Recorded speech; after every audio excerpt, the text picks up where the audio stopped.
प्यारे बच्चों नमस्कार। आज की ऑनलाइन कक्षा में आपका स्वागत है। आज हम पढ़ने वाले हैं पुष्प शब्द रूप।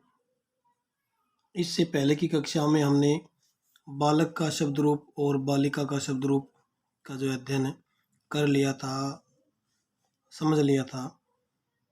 और इससे पहले जिन बच्चों ने अभी तक चैनल को सब्सक्राइब नहीं किया है वे चैनल को सब्सक्राइब अवश्य कर लें। तो देखिए, उसी प्रकार से संस्कृत में जो है वचन कितने होते हैं? 3। सबसे पहले एक वचन और उसके बाद द्विवचन और बहुवचन।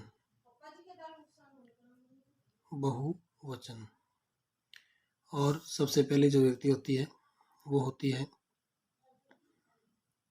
प्रथमा।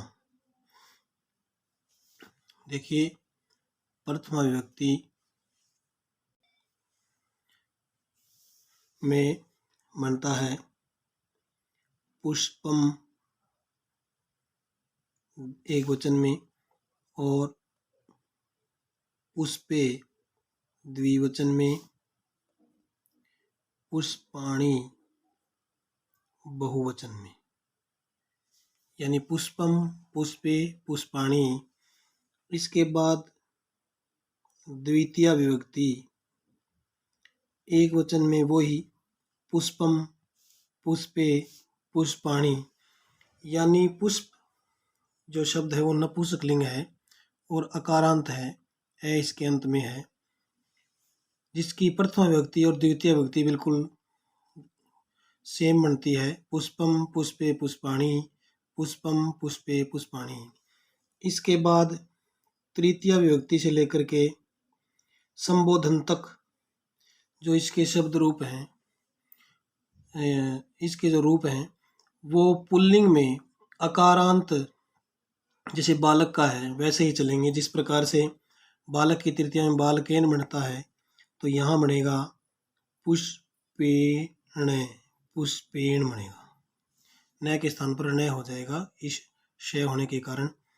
द्विवचन में बनता है पुष्पा भ्याम और बहुवचन में बनता है बालक ही बनता है बालक में, तो इसमें बनेगा पुष्पई।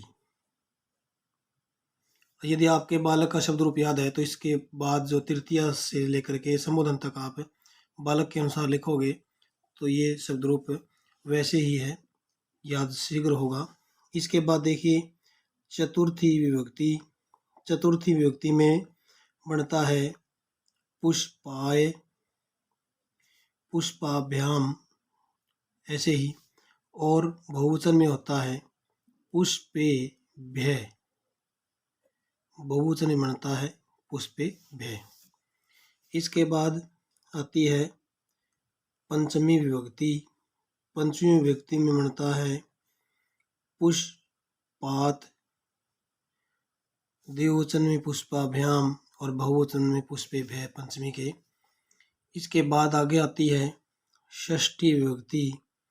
षष्ठी में बालक से बनता है बालक में, तो यहाँ बनेगा पुष्पस्य, पुष्पस्य।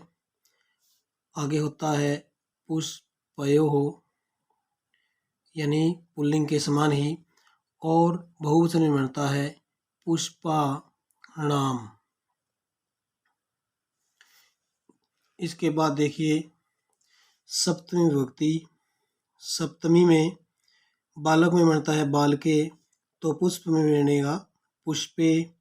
और द्विवचन में बनता है बालकयो, तो यहाँ बनेगा पुष्पयो। और बालकेषु बनता है तो यहाँ बन जाएगा पुष्पेषु। देखिए प्यारे बच्चों, एक शब्द रूप याद होने से हमें पुष्प में उसकी सहायता मिल रही है। इस प्रकार से जब हम पढ़ते हैं आगे से आगे तो एक जो विषय है, उप विषय है, वो दूसरे को उप विषय को समझने में सहयोग करते हैं। इसी प्रकार से संबोधन में क्या बनता है?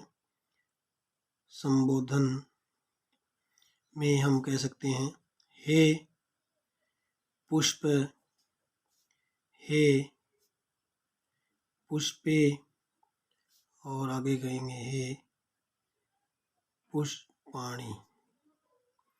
इस प्रकार से हमें जो है इनको याद करना है। तो एक बार और इसका त्वरित अध्ययन करना है। तो देखिए ये जो शब्द रूप है उसके प्रथम और द्वितीय व्यक्ति जो है बिल्कुल एक समान है।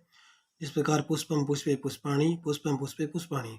उसके बाद तृतीय व्यक्ति से लेकर के संबोधन तक का जो है शब्द रूप है वो अकारांत पुल्लिंग जिस प्रकार से बालक का है, राम का है, वैसे ही बनता है। जैसे पुष्पेण, पुष्पाभ्याम पुष्पै, पुष्पाय, पुष्पाभ्याम पुष्पेभ्य, पुष्पात्, पुष्पाभ्याम पुष्पेभ्य, पुष्पस्य पुष्पयो, पुष्पाणाम पुष्पे, पुष्पयो पुष्पेषु, हे पुष्प, हे पुष्पे, हे पुष्पाणि। इस प्रकार से इसका शब्द रूप चलेगा, जो आप याद कर लेना। धन्यवाद।